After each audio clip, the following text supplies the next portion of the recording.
Vengo a este solemne salón a despedir al político que, enfrentado a los más dramáticos momentos de nuestra patria, los enfrentó con sus más profundas convicciones. Y hoy, al momento de su partida, como aquí se ha dicho, entra por la puerta ancha de la historia republicana.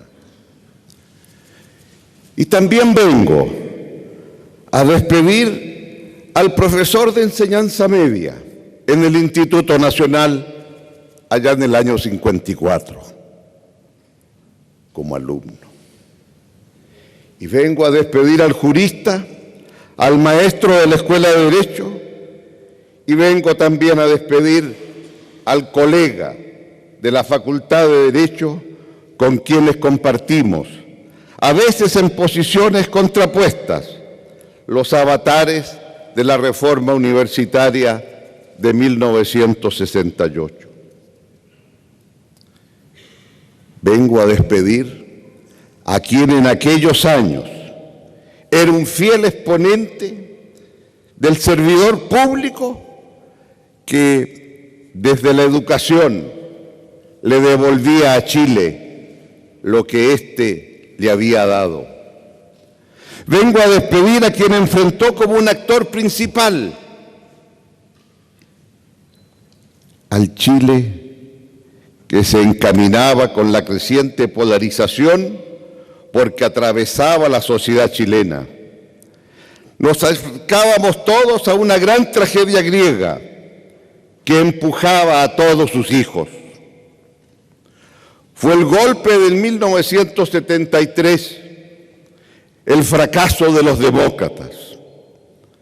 Queríamos cambiar la sociedad y no fuimos capaces de encontrar un acuerdo común, amplio y convergente, capaz de poder encauzar tantas demandas acumuladas. Y a partir de ese fracaso, la visión de los chilenos se hizo cada vez más polar. Vengo entonces a despedir aquí y a la vez reconocer el gesto elevado de ese actor principal que encabeza como presidente de Chile un funeral de Estado a quien se inmolara y pagaría con su vida la lealtad que el pueblo chileno le entregó, como el propio Allende lo dijo en su discurso final. Creo que ahí se cierran las heridas del ayer y ahí también empieza entonces a conculcar un conjunto de voluntades para que el humanismo laico y cristiano se encuentren tras un camino común. Y es entonces ese periodo donde entramos todos al túnel largo, donde no se veía luz alguna al otro lado, donde en esa larga noche oscura, cada uno de nosotros, primero en nuestra propia individualidad y luego en pequeños grupos de nuestros partidos, el análisis de por qué había ocurrido. Y creo que en la dificultad de esos años, en el drama que vivíamos cotidianamente, empezó a germinar la semilla de un reencuentro indispensable para poder sacar a Chile de la dictadura. Sí, ¿cómo hacer para una convergencia de todos los demócratas para encontrarnos todos con lo más profundo del alma de Chile, como nos lo decía el cardenal amigo? No fue fácil. A mí me costó sentarme a conversar, pero fue el derecho, la justicia, la ley, para Patricio Aylwin, que lo condujo por un camino de apertura, El político da paso al jurista, el jurista da paso a la ley. Y es a partir de ese grupo de estudios constitucionales de los 24 lo que permite abrir un espacio junto a un Pacheco, a un Jaime Castillo, y recordémoslo aquí, a alguien que no era del mundo del derecho, pero que era el mundo de las grandes políticas, Edgardo Benninger. Y así se fue construyendo una forma distinta de entendernos, donde Elwin fue, tal vez porque sentía con mayor fuerza la necesidad de ser el artífice de aquello. Y empezamos entonces a dialogar.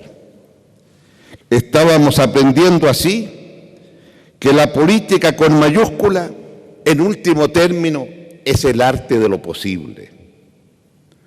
Por ello, vengo aquí a despedir a Elwin, que al igual que Gabriel Valdés y tantos otros, con su compromiso político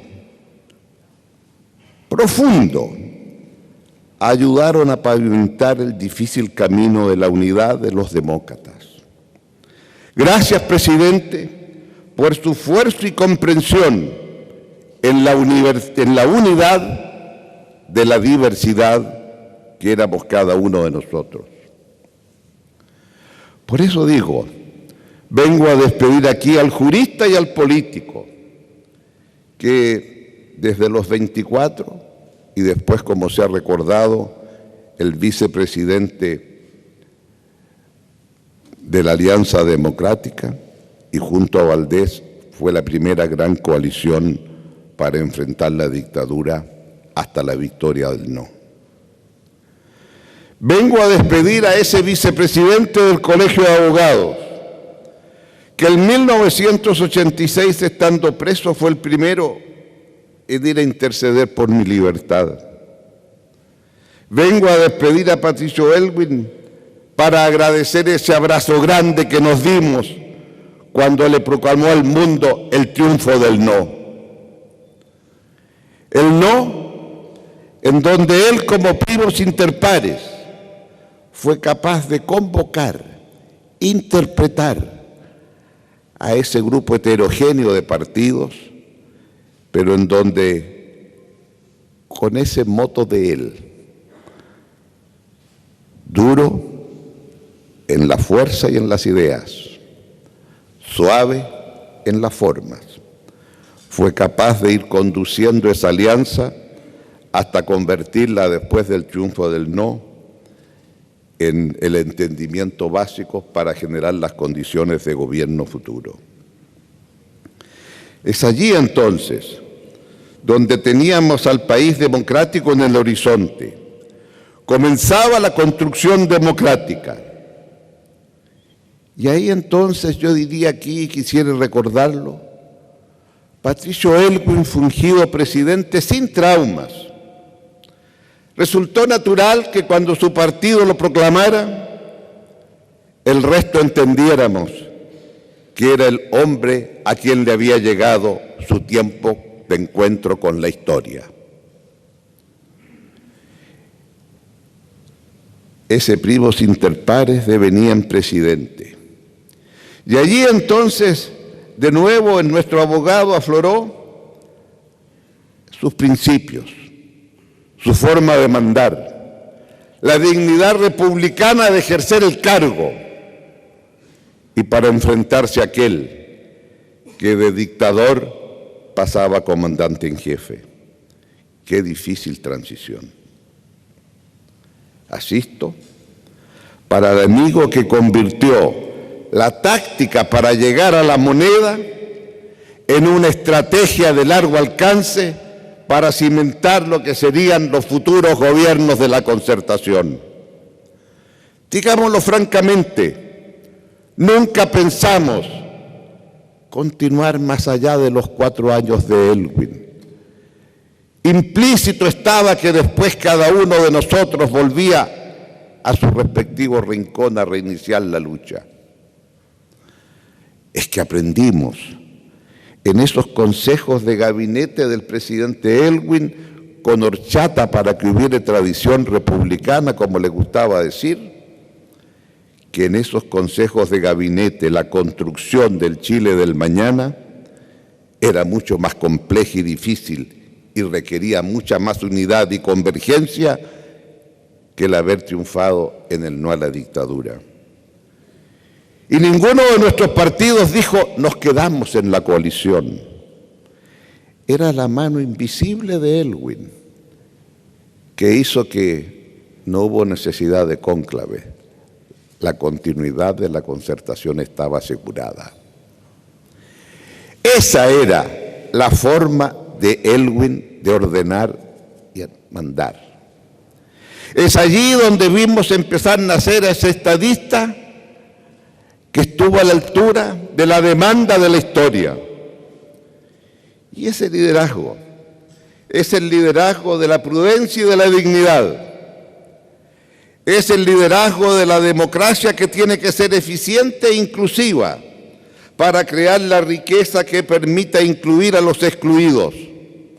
Es ese liderazgo con la fuerza moral del derecho, el que le permitió tomar con tanta fuerza el tema de los derechos humanos y en esa locución histórica, él, el jurista, él, el que combatió la dictadura, él pide en nombre de la patria los desvaríos de Chile bajo esa dictadura. Allí entonces había un compromiso profundo que todos lo vimos en la emoción con que se dirigió a Chile. Aquí asisto para despedir al presidente y decirle gracias por su amistad, por su apoyo y su grandeza en momentos difíciles, en donde él asume la conducción de momentos complejos porque es el presidente de la República y no está dispuesto que su política quede en manos de un ministro para enfrentar una huelga. Sí, señor, hubo una huelga en mi periodo como ministro de Educación. ¿Quién no tiene una huelga como ministro de Educación? Le digo al presidente, van a ir a la huelga, presidente. Quisiera hablar al país para decir que es tremendamente injusta porque estamos en pleno proceso negociador. Y él me dice, no, eso déjemelo a mí, yo voy a hablar al país. Pero presidente, le digo, lo lógico es que lo haga un ministro, me va mal, cambia ministro. Ahora usted se echa el fardo encima. Es que es mi política, yo creo en ella, yo la voy a defender. Y lo defendió. Después afortunadamente resolvimos el tema con algunas visitas a Teatino 120, donde estaba Alejandro Focle, nuestro amigo. Creo que Elwin siempre fue una figura donde los permeaban los valores de esa clase media, cerca del servicio público y lejos del dinero. Buscó crear un espacio reformador que pusiera siempre las inspiraciones indispensables que tenían al centro la preocupación por la dignidad humana. Lo posible, no como una barrera, sino como algo que era necesario seguir ampliando día a día y a la vez concitando nuevas mayorías para que esa barrera pudiera ser corrida. Por ello entonces, hoy día, invitarlos a pensar a todos nosotros en lo que es su legado y su memoria. Construir al Chile del siglo XXI con su ejemplo y con su pensamiento. Pensar a Chile primero y a Chile en grande. Construir el sueño colectivo que nos convoca a todos. Y entender que la moral es la cuestión central en la construcción democrática. Sin ella, la democracia está vacía. Reivindiquemos entonces hoy con orgullo el camino escogido por Elwin, la conducción que nos dio, las reformas que ejecutó, la paz social y el desarrollo que tuvimos. Quisiera aquí en este momento saludar a la familia que nos acompaña y a la señora Leonor. Aprendimos de esa familia la grandeza que es posible conculcar con los valores cristianos que nos ha inspirado siempre.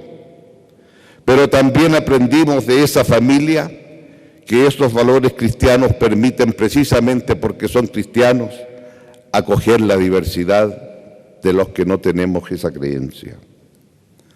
Vengo a despedirlo esperanzado en su ejemplo, en que la dignidad republicana de este adiós, que ha conmocionado a Chile, sea el punto de inflexión para recuperar y aplicar los valores y principios que siempre debieran haber estado con nosotros en todos los actos de nuestra vida, como lo tuvo en todos los actos la vida de Patricio Elwin.